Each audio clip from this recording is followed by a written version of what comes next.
अस्सलामुअलैकुम। उम्मीद करता हूँ आप सब खैरियत से होंगे।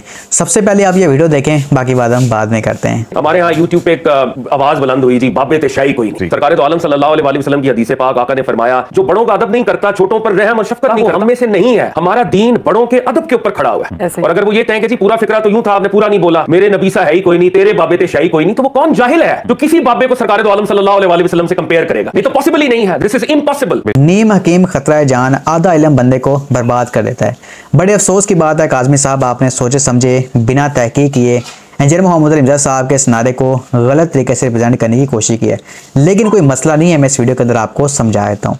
अब आपने ये अल्फाज इस्तेमाल किए हैं कि कोई पागल ही होगा जो किसी अपने बाबे का मुकाबला नबी से करवाएगा, और ये इम्पॉसिबल चीज़ है। तो यहाँ पर मैं आपको बता दूं काज़मी साहब, आपके अपने फ़िरके बरेलवी और जिस फील्ड का आप दिफा कर रहे हैं, उन्हीं में से एक बुजुर्ग ने बहुत बड़ा दावा किया हुआ है, जिसको सुनकर बंदा कानों को हाथ लगाता है। यानी कि उस बुजुर्ग ने ना सिर्फ अपना मुकाबला नबी से करवाया है, बल्कि अपना रुतबा नबियों से बढ़ा दिया है, और ये बात कह दी कि तमाम के तमाम नबी मेरे अंडर होंगे, मेरे नीचे होंगे। और उस बुजुर्ग का नाम है बाजी बुसामी, जिनको आप अल्लाह ताला का बहुत बड़ा वली कहते हैं। उनसे जब पूछा गया कि रोज़े क़यामत किसका झंडा ऊपर होगा, तो बाजी बुसामी साहब ने फरमाया कि मैं कसमिया ये बात कहता हूँ कि रोज़े क़यामत मेरा झंडा सबसे ऊपर होगा, और तमाम नबी इंक्लूडिंग हमारे आका मौला जनाब मोहम्मद रसूलुल्लाह सल्लल्लाहु अलैहि वसल्लम मेरे जावो नीचे होंगे। तमाम नबी मेरे अंडर होंगे, मेरे नीचे होंगे, और मेरा झंडा सबसे ऊपर होगा। अब ये तो आपके सबसे बड़े बुजुर्ग बाजी बुसामी साहब का दावा है। तो इसके बाद जब इंजीनियर मोहम्मद इमजाज साहब ने तहकीक की, तो हमें पता चला कि सही बुखारी में हदीस मौजूद है, जिसके अंदर मेरे आका और मौला जनाब मोहम्मद रसूलुल्लाह सल्लल्लाहु अलैहि वसल्लम ने फरमाया कि रोज़े क़यामत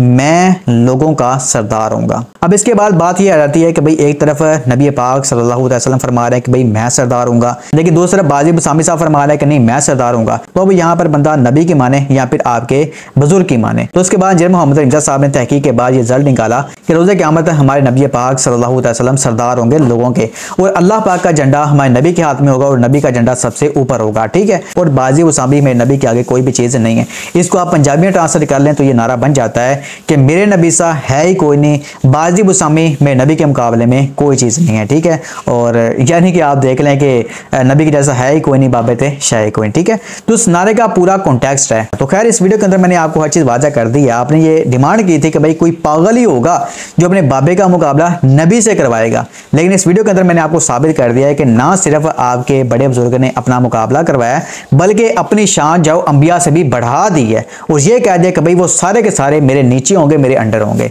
लेकिन अल्हम्दुलिल्लाह हमारा अकीदा ये है कि नहीं, रोज़े क़यामत हमारा आका, हमारा मौला, खातमुन नबीयीन, रहमतुल आलमीन, इमामुल अंबिया जनाब मोहम्मद रसूलुल्लाह सल्लल्लाहु ताला अलैहि वसल्लम रोज़े क़यामत लोगों के सरदार होंगे, और उनका झंडा सबसे ऊपर होगा। ठीक है, तो ये मैंने आपको सारा कॉन्टेक्स्ट नारे का भी समझा दिया है। उम्मीद करता हूँ आपको समझ आ गया होगा। बाकी अल्लाह पाक से दुआ करते हैं कि अल्लाह पाक हम सबको कुरान और हदीस पर अमल करके फिर उससे बातों को जानने की भी तौफीक अता फरमाए। आमीन या रब्बुल आलमीन। अस्सलामु अलैकुम व रहमतुल्लाहि व बरकातुहू।